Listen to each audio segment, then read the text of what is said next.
अंजना जी, हमने middle class को बर्बाद कर दिया, बच्चों और उनके अभिभावकों को बर्बाद कर दिया, गरीबों को मार दिया।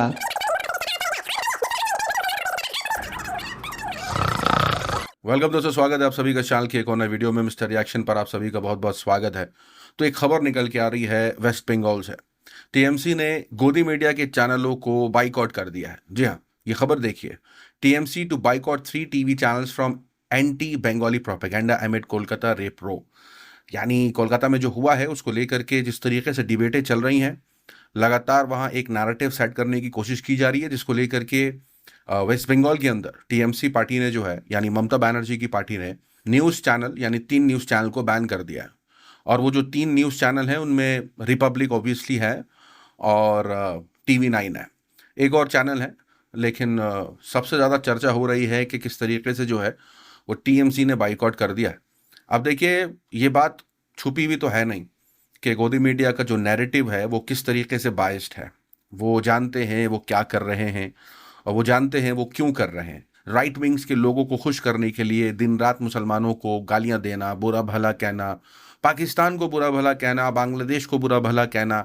उनका एक ही मकसद है कि किस तरीके से जो राइट विंग्स के लोग हैं उनको किस तरीके से खुश किया जाए, दूसरों को बुरा दिखाया जाए, अपने आप को अच्छा दिखाया जाए। तो ये जो एक पूरा सेटअप चल रहा है, जिससे सब वाकिफ़ हैं, सब जानते हैं क्या चल रहा है। और जिस तरीके से एक पॉलिटिकल पार्टी के लिए जो वो बाइसनेस दिखाते हैं वो भी कुछ छुपा हुआ नहीं है। तो इस वीडियो में जो खबर है वो तो मैंने शेयर करी, लेकिन रिएक्ट करेंगे कि गोदी मीडिया और उनके स्पोक पर्सन की किस तरीके से पोल खुलती है। आइए उस वीडियो पर रिएक्ट करते हैं। रुक करता हूं भाटी जी का। भाटी जी देखिए, पॉलिटिक्स ऑफ कन्वीनियंस है अपनी तरह से। देखिए, बीजेपी को जो सूट नहीं करता, बीजेपी कहती है कि देखिए फलानी चीज गलत हो रही है। जो इंडिया अलायंस को सूट नहीं करता, आप कहते हैं कि देखिए ये गलत हो रहा है।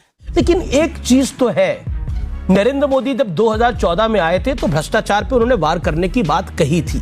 तो क्या नाचो और इस देश की जनता ने, कोटि कोटि जनता ने उन्हें अपार समर्थन भी दिया था।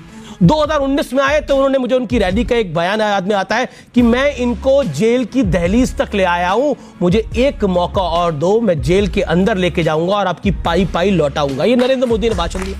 अच्छा, लेकिन आज जब सब जेल जा रहे हैं तो एक ही रोना हो रहा है। देखिए, मोदी फंसा रहे हैं, ईडी फंसा रही है, सीबीआई फंसा रही है। हाँ, ये कर लो पहले। कि देश बड़े अजीब दौर से गुजर रहा है। जो शहजाद भाई दल बदल पर सवाल उठा रहे हैं, जो खुद दल बदल के बीजेपी में आए, कह रहे हैं कि एक प्रवक्ता थे जो बीजेपी के प्रवक्ताओं से बहस करते थे।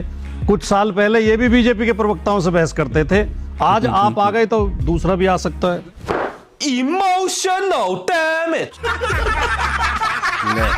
भ्रष्टाचार पे वो पार्टी आवाज उठा रही है जो देश के बड़े बड़े भ्रष्टाचारी जिन्होंने अपनी पार्टी में शामिल कर लिए। अखबार की खबर है, 25 नेता ऐसे हैं जिन पर भारतीय जनता पार्टी ही भ्रष्टाचार के आरोप लगाती थी। अरे बाप रे, ये तो धोती खोल रहा है।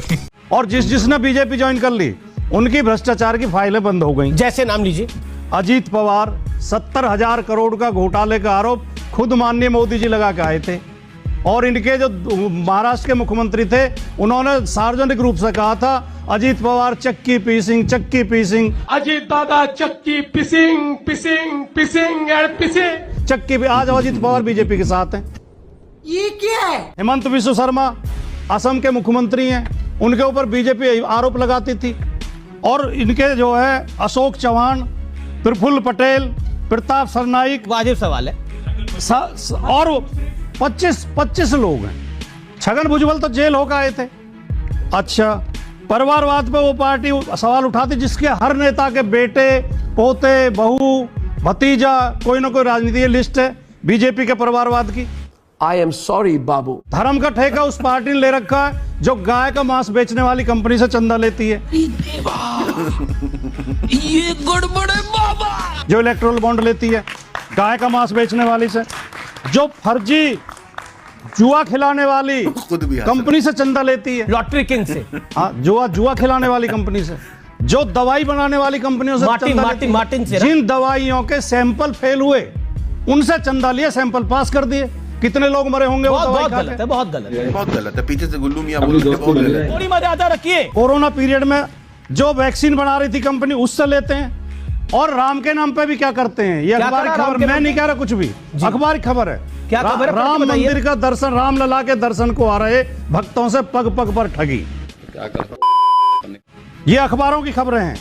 हमारे माननीय प्रधानमंत्री जी जो बीजेपी के सबसे बड़े नेता हैं, वो खुद बताते हैं अपना जो व्यवहार, उनका तरीका है काम करने का। वो कहते हैं जब मुझे ट्रेन में सीट नहीं मिलती थी तो मैं ज्योतिषी बन जाता था, लोगों के हाथ देखने लगता था, लेकिन एक सेकंड, और मुझे फिर इज्जत से सीट दे देते।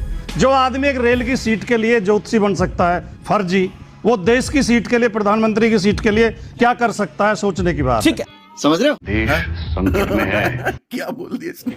मैं मीडिया स्टूडेंट और डायरेक्ट सीधा मुद्दे पे आता हूँ, क्योंकि ऐसा नहीं जैसे डिबेट अलग सब मुद्दे पे ही है, बोलिए सवाल। इतना बेइज्जती डायरेक्ट। जैसा आपने बताया सर, क्या है ना, बुलडोजर वो हंस रहा है। चलाई जा रही है कि आप ये क्यों नहीं देखते कि सर एक न्यायपालिका, और जो बुलडोजर शब्द है ना वो 2019 में सुनाई दिया जब सीएनए और जो एनआरसी प्रोटेस्ट हुए तो उसके बाद जो कि सुप्रीम कोर्ट ने उस चीज को ठुकरा दिया गया था।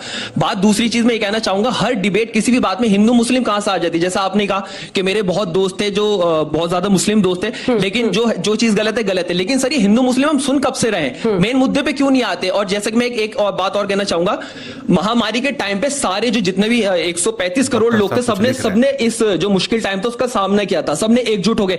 अब जैसे हालात नॉर्मल है, हम फिर अपने उसी ट्रैक पे आ चुके हैं कि हिंदू मुस्लिम के, तो जो मेन मुद्दा है वो कब तक रहेगा। आगे से एक करके जल्दी से सवाल पूछिए, छोटा। मेरा सवाल ये है कि हर जगह मुद्दा कुछ भी हो, हमेशा राजनीतिक मुद्दों में हमारे रिलीजन्स क्यों आते हैं, और भी कोई मुद्दा पे ध्यान क्यों नहीं दिया जाता? ऐसे बहुत सारे मुद्दे जिस पे आप लोग ध्यान दे सकते हैं। सर बेसिकली आप जितने भी सवाल होते हैं सबका घुमा फिरा के अपने कन्वीनियंस के हिसाब से आंसर दे देते हैं, और सबसे बेस्ट आपका मतलब घुमा फिरा के कभी आप एग्जैक्ट आंसर नहीं देंगे, कभी बोल देंगे सबका साथ सबका विकास, वो नारा हमें पता है, हम जानते हैं, हम भी टीवी देखते हैं, हमें बीजेपी का सब पता है, आप एग्जैक्ट आंसर कब देंगे? Good question, you are a good question.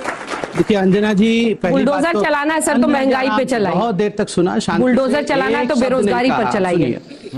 Anjana जी, हमने मिडिल क्लास को बर्बाद कर दिया, बच्चों और उनके अभिभावकों को बर्बाद कर दिया, गरीबों को मार दिया, उसके बावजूद भी प्रचंड बहुमत जनता ने हमें दिया है। ये मंगल ग्रह के लोगों ने नहीं दिया है। तो सर इसका मतलब मैं बीच में, अंजना जी ये उचित नहीं है।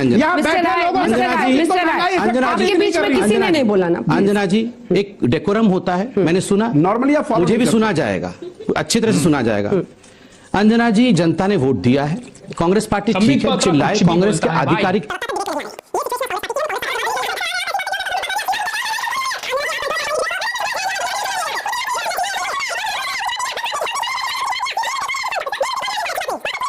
महंगाई बेरोजगारी पर बुलडोजर कब चलेगा? संबित पात्रा अंजना जी, 5 बजे वो डिबेट करिएगा। नहीं क्यों, अभी क्यों नहीं पूछ सकते? एक सेकंड अंजना जी, बुलडोजर पर चर्चा हो रही है ना, क्या बुलडोजर से आप ध्यान बटा रहे हैं जनता का? ये सीधा सवाल था अंजना जी, एक बात मैं पूछता हूं, आज बुरा मत मानिएगा, मैं आपको बहुत अच्छा एंकर मानता हूं और आप हैं भी। झूठ बोल रहा है। अंजना जी, हम असली मुद्दों से ध्यान क्यों भटाते हैं? ये भी असली मुद्दा है, बिल्कुल। एलपीजी सिलेंडर, गैस, ये भी मुद्दे हैं। आप डिबेट कर रहे हैं, मुझे पता है, मेरे पार्टी से इकोनॉमिक अफेयर्स के स्पोक्स पर्सन आ रहे हैं। अंजना जी, पाकिस्तान के साथ हिंदुस्तान को आज कंपेयर कर दिया गया कि पाकिस्तान में जिस प्रकार की स्थिति हिंदुस्तान में,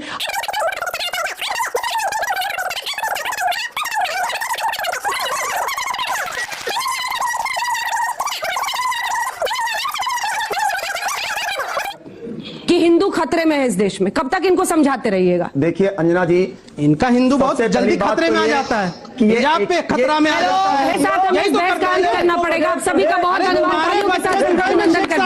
खत्म, bye bye, tata, goodbye, गया। दोस्तों यही हकीकत है। वक्त की बर्बादी है, माफी चाहूंगा, आपके वक्त की भी बर्बादी करी, लेकिन हाँ, ये जरूरी था कि आपको पता चलता रहे कि अभी भी वक्त की बर्बादी ही होनी इनकी डिबेट देख करके। और संबित पात्रा के बारे में जो लोगों की राय है वो सच है।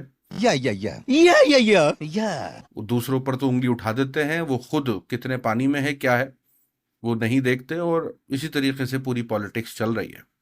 तो बिल्कुल ऐसे प्रोपागेंडा करने वाले मीडिया और इस तरीके के नैरेटिव सेट करने वालों के बारे में आपकी क्या राय है? आपको बीजेपी के कौन से स्पोक पर्सन पसंद है? ये क्या बात करता है यार? कमेंट में बताइए। मिलूंगा अगले वीडियो में, तब तक के लिए अपना ख्याल रखें।